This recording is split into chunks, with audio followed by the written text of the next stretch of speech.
The Rutherford-BH-Yates Museum was formed in 1996 in response to the plea from Ole Yates McCullough, our grand founder, an educator and descendant of one of the founding families of Freedmanstown. She asked us to save her historic family home and other homes from demolition, and to restore them as museum houses for future generations. She wanted the children to know about the heroes of Freedmanstown, the first doctors, lawyers, dentists, teachers, blacksmiths, and inventors of the 19th and 20th centuries.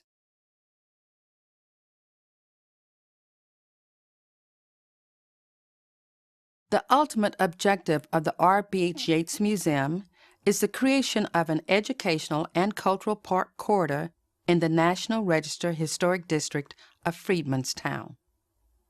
To accomplish this, we've acquired 6 historic homesteads on 10 lots and would like to acquire and protect a few more. We also need funds to create a greenhouse for plants with historic significance. We have found in our research that slaves often brought seeds with them that were eventually planted where they lived. We would like a greenhouse to grow and cultivate these historically significant plants.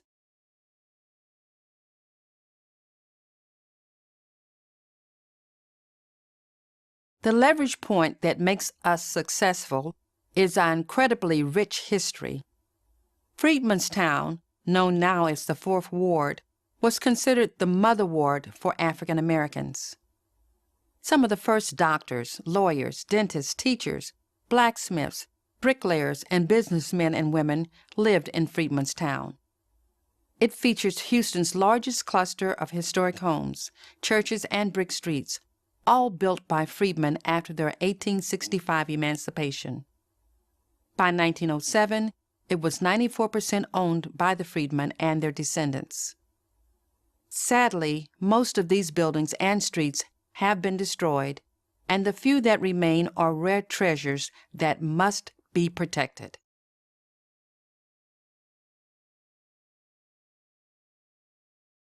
Since preservation of cultural resources is vital to our mission, we've placed deed restrictions on each property acquired that will not allow moving, altering, or damaging the land. We have a dedicated board of directors, committed staff members, cooperative alliances with neighborhood organizations, and steadfast partnerships with other museums, universities, generous donors, and volunteers. In addition, we depend on the African American community, educators, historians, and archaeologists to identify their research and educational needs.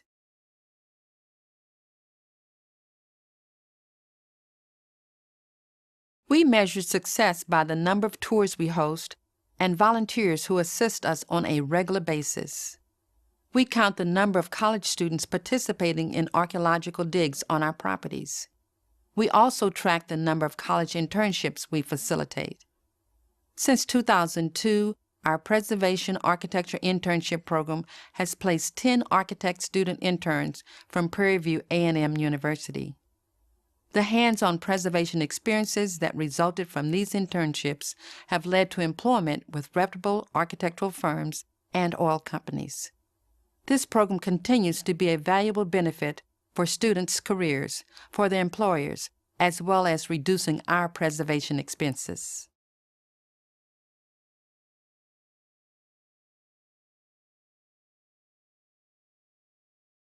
Some of our unrestored historic houses look fragile and dilapidated from the street, but inside, the slow, careful historic preservation and the delight of the renewal process is an ongoing part of the experience for students and volunteers. Our house museums won't be static viewing museums.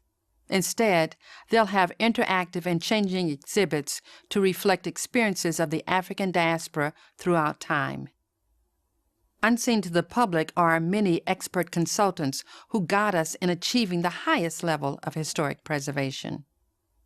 What isn't seen from the street is the delight in the faces of the children as they sift through piles of soil and discover an artifact that tells the stories of daily life in Freedmanstown. What isn't heard is the voice of a 10-year-old boy after touring the inventor's exhibit and then saying with pride, "See, my people are smart. They are inventors, architects, doctors, and lawyers.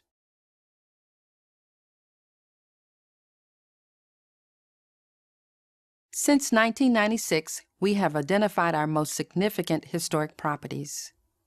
We've raised community awareness and funds to stop the bulldozers from demolishing others, sometimes at the last hour. We now own 6 historic houses on 10 lots. Archaeological investigations have produced international publications, thousands of artifacts for exhibition and study, and commitments from universities to continue to provide accredited archaeology field school methods courses on our historic properties. We've created a curriculum for 4th to 12th grade classes using archaeology methodology to teach social studies, math, and science in the classroom and in our archaeology field school dig units. After just 2 years of hosting the Girl and Boy Scout Merit Badge in archaeology, we're now on the list as a program for the Boy Scouts Council.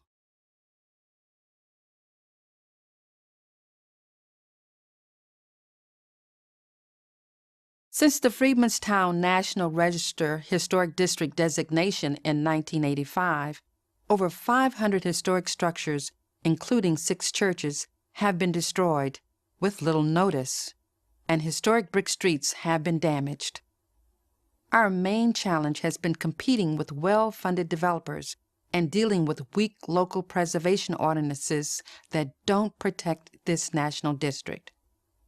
To face this challenge, we've relied on the generosity of volunteers and donors, foundations, clubs, and corporations to acquire, restore, and secure our properties.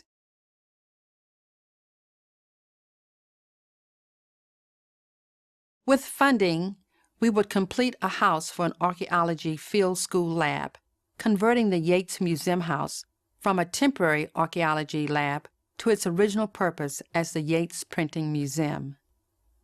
With additional resources, we would complete the restoration of the Health and Business Museum and the museums of legal professions and educators. We would develop green classrooms with murals and elevated walkways around the archaeology dig units.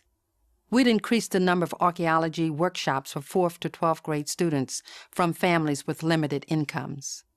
Lastly, we would add more student internships, staff, and educational programs to further the public's awareness of Houston's rich cultural history.